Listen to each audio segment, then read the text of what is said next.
今日のモカツは SD ガンダム BB 戦士制作動画シリーズ。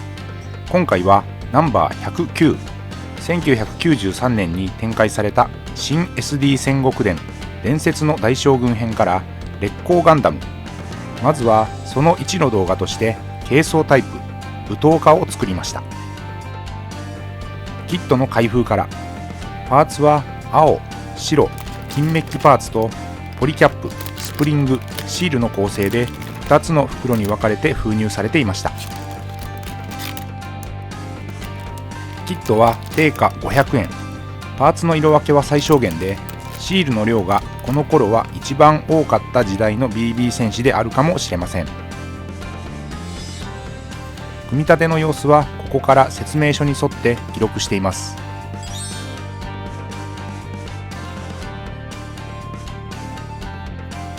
頭部、腕、脚部と組み立てを進めていきます。一部のパーツは当時主流だったランナーロック方式のはめ込み推奨でしたが、ここでは順に沿って先にランナーカットした状態から進めていきます。ランナーからのパーツのカットはタミヤの薄刃ニッパーを使って組み立てを始める前にあらかじめ行って説明書に沿って準備をしています。パーツのはめ込み時に固定箇所にはプラモデル用接着剤を流し込み処理しています。使っているのはミスターセメント流し込みタイプです。低粘度の接着剤で樹脂入り、サラサラした液状タイプです。合わせたパーツ同士の隙間に毛細管現象を利用して流し込み、パーツ同士を強力接着します。キャップの合わせ目への流し込みに便利な面相筆が装着されています。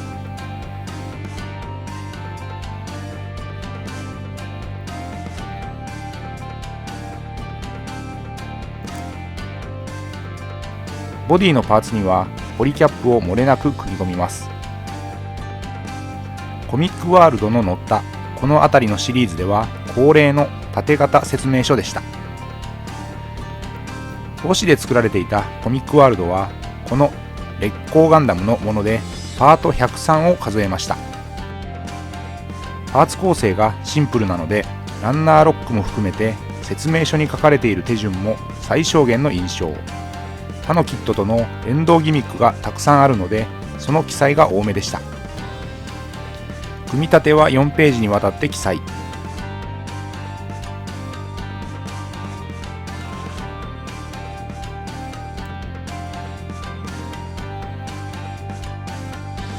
バックパックとゴーラン丸という名の刀を収める鞘を組んで完了。下地を作る前に下出るカラーのコントラスト、ブラックテンプラーで軽く墨入れ。このタイミングで液体塗料で墨入れをするようにしています。塗装にあたっては水性塗料筆塗りで行うため、事前に艶消しコーティングをかけるようにしているので、にじみ防止にもこのタイミングがベターで。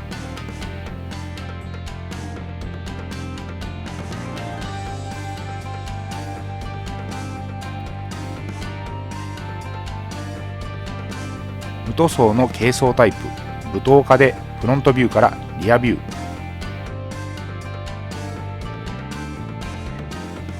塗装前にミスタースーパークリア艶消しを吹き下地を作っておきます。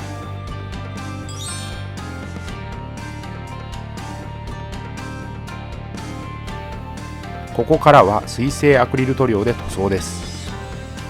使用したカラーごとにダイジェストにまとめています。まずは下地塗装。青のパーツに色分けが必要な箇所。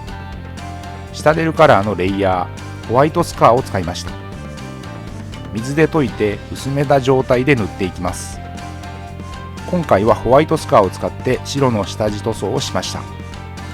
白の塗料で愛用はこの他に今回の塗装後半でも使うパレホのゲームカラーレッドホワイト、下出るカラーのベース、少しグレーがかった色味のコラックスホワイトなどがあります。塗料は水性アクリルの下出るカラーとパレホを併用しました。続いてグレーです。下出るカラーのレイヤーエシングレイを使いました。腕部、頭部、胴体など今回は各所に塗るところがありました。今回使ったカラーの他にグレーではメカニカススタンダードグレイ、セレストラグレイなどを明るさに応じて使い分けたりしています。本来は上塗り用の塗料ですが、そこそこの隠蔽力を持っているので使い勝手の良いカラーです。シタデルカラーはミニチュアホビー用の水性塗料でイギリス生まれ、特徴的なミニ容器に入ったマットな質感、粘性高く隠蔽力の強いカラー種の塗料、ベース、レイヤー、シェード、コントラストなど用途に応じて総勢300種以上のカラーバリエーション。刀にも塗るところがありました。黒です。フェイスのシールを貼る目の箇所に塗り入れ、パレホのゲームカラーブラックを使っています。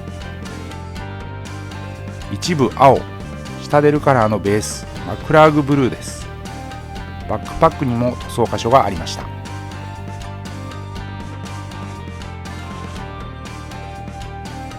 塗装箇所も大きかった赤です。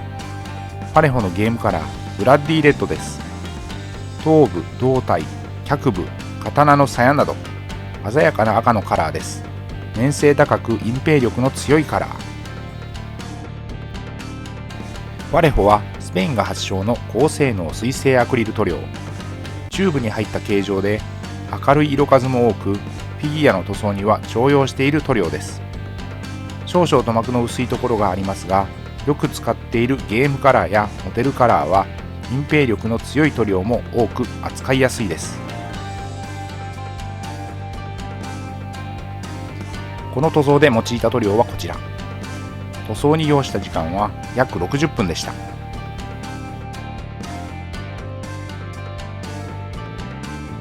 ちらも塗装箇所面積も大きかった金色です。シタデルカラーのベースレトリビューターアーマーです。戦国伝のキャラクターの塗装には多用しているゴールドの塗料です。使った筆は基本は模型塗装用の面相筆。面積の広い箇所はブラシ、ハケなどを使って時短させて効率よくペイントをしました。オール筆塗りで仕上げました。面相筆、極細筆ともに基本的には使い切りの安価なものを使っています。とはいえ洗浄して毛先を整えれば数回は使えます。銀色です。刀とボディの背面に一部。パレホのゲームカラーシルバー。さすがの銀色の発色の強さです。白を塗りました。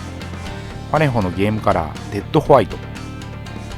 白への色分け箇所と補修的にも使いました。最後は青、白の成形カラーをそのまま活かすパーツにハケで一気に。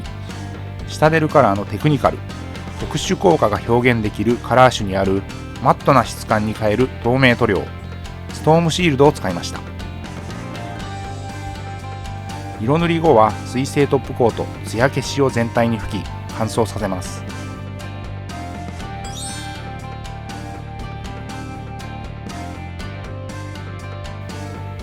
塗装し終わったパーツを組み上げていきます。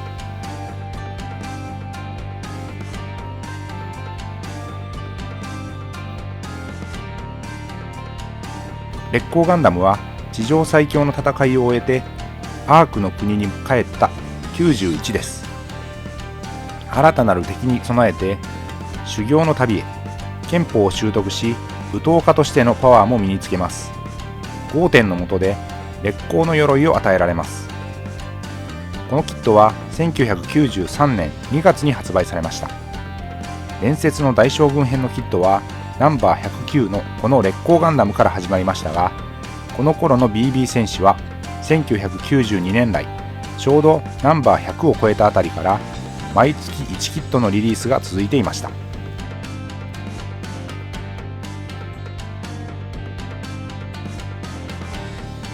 このパートではまず軽装タイプ武闘家を組み立てました。フロントビューからリアビューまで。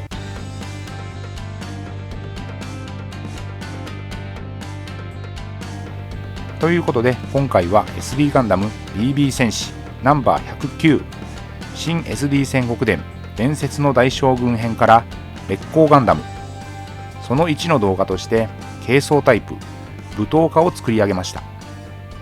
次回その2は武者形態の武装パーツを作ります。ご視聴ありがとうございました。次回の動画をお楽しみに。チャンネル登録、高評価、引き続きの応援のほどよろしくお願いします。